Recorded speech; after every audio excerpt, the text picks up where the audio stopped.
I chose randomlists.com. It is a random team generator. I chose this because it seems like every day when I come into PE, or the kids come in and they're supposed to be in teams, there's more arguing than there needs to be, and it becomes very inefficient as far as making teams. That's why I selected this, because it's a great asset towards making teams where they can't really argue with how you did things. My purpose is to make more teachers aware of this this tool. That way they can utilize this as well, because it could go to the classrooms just as easily as the gym. So the intended audience is other teachers. The two ISTE standards that I used for this are ISTE E6A, ISTE S7C. So the website, if you click, so you have all sorts of different options on their homepage. So the things that we would utilize in our classroom would be a random team generator where you can easily make groups.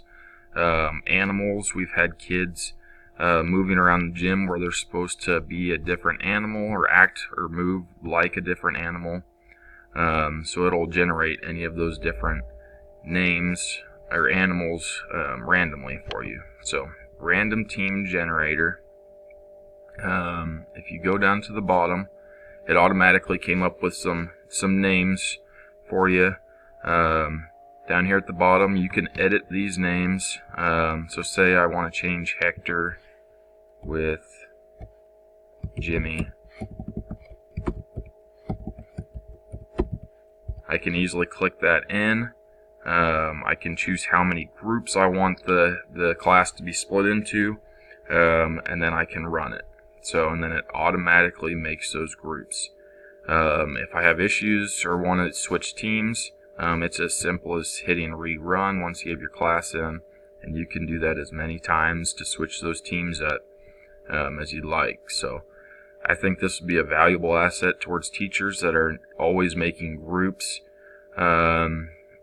Also, it's got things up here such as a name picker. So if you're picking a name out of the hat, it automatically comes up with a name out of the names that you have submitted at the bottom. You may flip a coin with it. So lots of very, very simple things that you don't really think about as a teacher until you have to do, and then students try and argue over what your method was as far as splitting teams, flipping that coin. Several of those things can be solved with this valuable website.